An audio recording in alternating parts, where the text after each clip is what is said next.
And now, the last word with Rick Casey. It is not my intention here today to criticize Councilwoman Elisa Chan for the comments she and her staff made during a secretly taped closed-door meeting back in May. The conversation concerned a proposed ordinance that would add sexual orientation and gender identity to the city's long-standing anti-discrimination ordinance.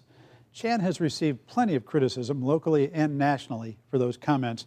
I'm here to criticize her for something else.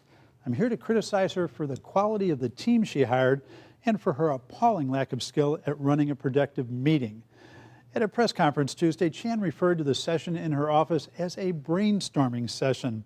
Well, I invite you to listen to the audio. We'll link to it at klrn.org/TexasWeek. A brainstorm? As Chan and her staff sluggishly trod the well-worn path of anti-gay prejudice, it feels more like slow-rising sludge than an electrical event.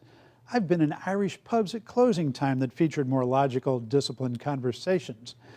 At her press conference, Chan criticizes the ex-aide who gave the tape to the Express News. It was a confidential meeting set in the privacy of my office, where none of us are supposed to worry about what we say. These meetings have been, and will always be, a free zone. Chan is apparently better at talking about free speech than encouraging it. In the room were her chief of constituency, chief of communications, and chief of policy. Not a single one of these chiefs ventured a word that didn't play to Chan's notions. One of them, policy chief Jeff Bazan, now works for Councilman Ron Nirenberg, who says he will vote in favor of the anti-discrimination amendments. Quote, I have spoken with Jeff and he has apologized for those statements, which he says do not reflect his personal feelings, Nirenberg told the Express News. Well, Bazan may be telling Nirenberg what he thinks he wants to hear, or he may have been telling Chan what he thought she wanted to hear. That would include this. That's true. You get the most political points by standing up for traditional values on this one. It hardly takes a brainstorm to come up with that pandering notion. The only person in the room to offer any argument was Chan's secretary.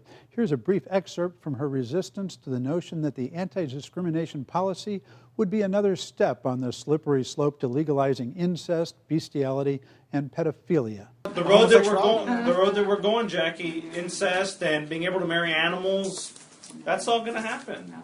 Yes. Yes. No. Yes. Yes. No church boys. This yes it will, no it won't argument goes on considerably longer at just that intellectual level. Your tax dollars at work. Chan called her office a free speech zone. It's not clear whether Chan only hires staffers who agree with her, or at least say they do, or whether she makes it clear in her free speech zone that she doesn't want serious argument.